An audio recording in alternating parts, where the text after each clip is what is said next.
All right, guys, it's our first video for Talkin Tech gear reviews. We're gonna talk about our gear, how real divers dive this shit, and in this case, Bender. We're gonna talk about his Meg-ish rebreather. Made some modifications to it. He's gonna tell us about what he likes, what he doesn't like, what he's changed, how he's unfucked the machine.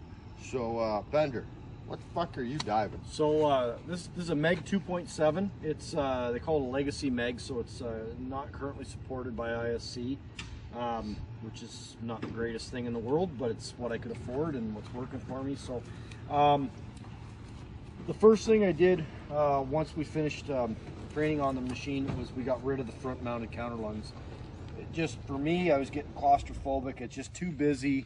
I need my D-rings like a back mount setup. So these are a hammerhead lung.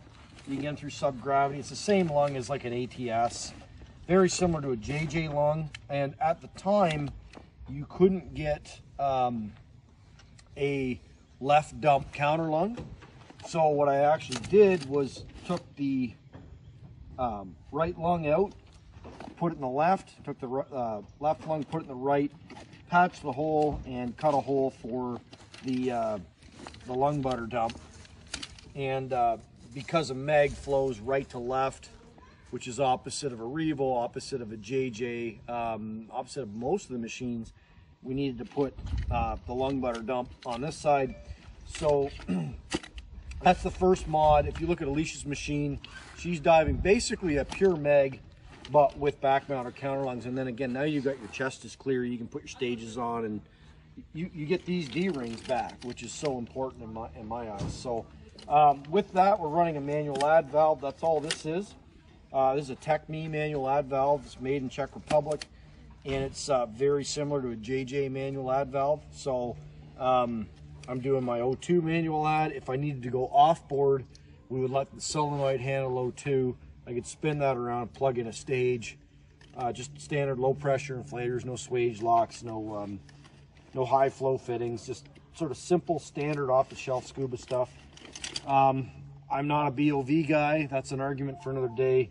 I'm just running the standard Meg DSV, but I am an ADV guy. So you can see I don't have a manual add for my diluent. So we've got an old school ADV. I'm not really happy with this, but it does work. I'd like to find something better, but this is doing the job for now. So we're running ADV. It's set super tight, so you really have to pull a negative to get it to inject dill. But it does have a purge button, so we can manually add dill. I've recently, I moved back and forth on my argument on this, but right now I'm running a shut off. So when I'm doing O2 flushes, trying to bring the PO2 up for deco, I'm pulling this down, and that will shut the ADV down so it doesn't unintentionally fire while you're trying to do flushes. Now for the bailout, we'll come back around again, but Meg really doesn't have a setup that is conducive to a back mounted bailout. So I've actually built a rack. It's kind of inspired by the RB80 rack, and between a set of Highland bands and an RB80 rack that holds a set of manifolded low pressure 50 cubic foot bottles with a flexible whip between the two. So if these two valves are open all the way, the gas crosses over like a manifold on a normal set of doubles. I'm using a standard set of doubles regulators, and that is my bailout. So now you keep your bailout like on a standard long hose, right? Just like we've all been trained for years. This with one slight modification is the exact same set of regulators I dive back mount doubles with. Up until recently, this was my diluent bottle. It was providing diluent to the machine, and I've just recently switched it over. I think we're going to see I'm going to change back and forth depending on the environment. But this bottle, all it is doing is suit and wing inflation. And I'm sure people are going to freak out because I have suit and wing, which is my two main sources of buoyancy from one bottle, one regulator. with that said, we'll come back around in a minute. I'll show you. I have a low pressure inflator hose coming over that is attached into the wing inflate that will wing inflate off of these bottles, but helium is unobtainable right now, and when we're doing gas diving, we need to save every ounce of helium we can. And believe it or not, I use more gas to wing inflate than I do diluent, so it does add up. This is a standard O2 bottle. It's feeding the manual add, and then also because this is an ECCR, it's feeding the solenoid, which is controlled by a Setpoint controller. That's the back end of the unit. We'll swing it back around and I'll give you a better look at the regs.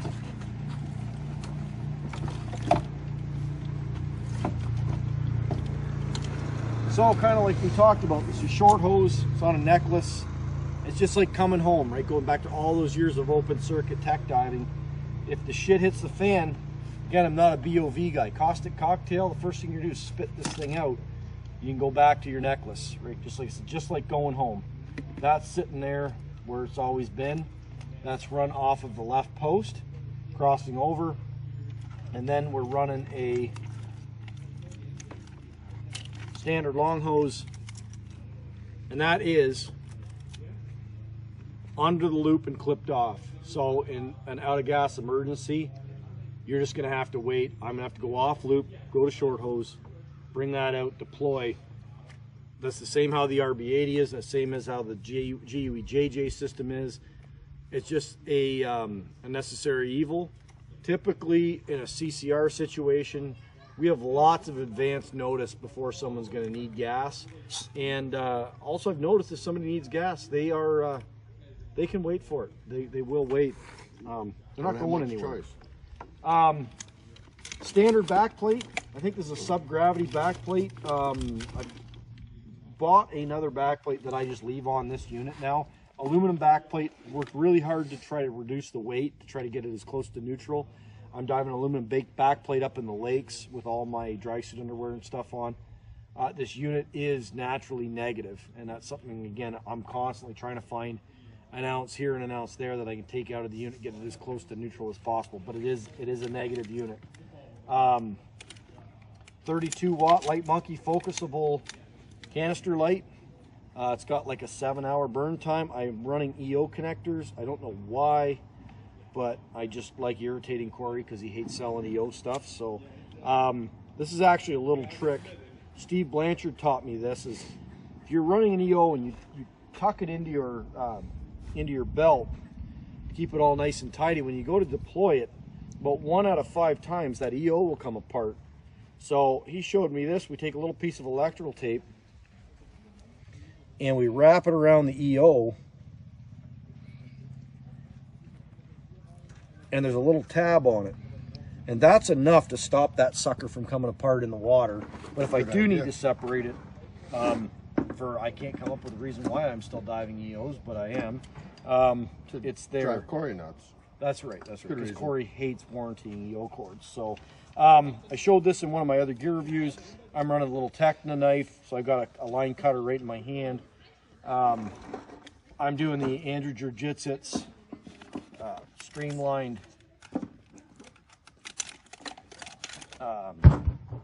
setup for holding my light. And you can clip this one of 2 ways. You can do this, or you can clip it like this, where it will basically hang down like a lantern. I think the guys were diving with me today, and when I'm pulling a jump or running a reel or doing anything else, to hang down and light up where you're working. Well, actually, when I'm swimming forward, as I clip it like this, tuck this into the belt and pull it tight, and it points sort of ahead. It's your hands free, and now you can run your reel, and one less thing you get tangled up in. That's what's working for me. Standard backup light location. Again, I don't subscribe to the 15D cell battery backup lights. These run on AA's. They're LED. They have like 6 hours of burn time each. I don't know why some people won't embrace modern technology. So why don't you tell us what kind of electronics you're running on this? Electronics. Okay, so it is a like I said, a Meg 2.7. So it has 2 handsets. This is the standard brick 2.7 Setpoint controller. Liquid crystal display. It's nothing fancy, but it works. You know, for all of the faults of Meg, they don't send a product out until it's bulletproof, and 15 years on, this is still working. So this controls the set point. The other thing we're running on, oh, that's good for it. Thanks, Bob. Right. Appreciate Fuck it. that.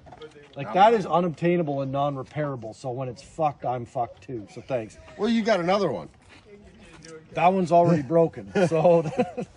So, and then we're running a Shearwater Petrol 2 with a high CNS warning, which we're not going to talk about, and it is on a Fisher cable. So, kind of the devil you know. It's kind of the EO of Rebreather connectors, about as reliable, and Shearwater hates selling them about as much as Corey hates selling EOs. There you go. But that is giving me my live PO2 data, decompression plan, and that's what I'm running on my wrist. I do carry in my pocket a just a cheap dive computer that basically gets bent on the first dive and then goes into a gauge mode, and a set of tables. That's my backup decompression plan. I just don't see the value in carrying an additional technical diving computer. Agreed. When the shit hits the fan, it's just like, where'd that thing go? Just like this thing. Let's go back to basics. Tables will always get you home. That's the unit kind of in a nutshell. I don't really know what else to say. Again, that's our backup inflator. I'm sure people will try to tear that to pieces. Pretty simple. But it works. What I like about the back-mounted bailout is when we're up in the lakes and we're doing a shot line dive to go put a line on a virgin shipwreck or a shipwreck that identifies as a virgin. You put this on, you grab a stage deco gas, you jump off the side of the boat, clip it on, and you're diving. You're not messing around with bungees and long hoses and side-mounted corruption or anything. So that's what works for me. Is it perfect? No. But that's what I'm doing for now. So I like it, Bender. Got any other questions? No, I think that was pretty good. Guys, I hope you liked the video. Do us a favor. Make sure you like this and subscribe to our page, and check out the Facebook page as well. There's usually some good discussions there. And if you haven't seen our show, stay tuned. We do shows on Friday nights, a couple times a month. Friday nights, stay tuned. Watch the Facebook group for notices, and they're pretty entertaining. We get some good guests on. So, all right, guys. Thanks, Bender. It's been fun. Yeah.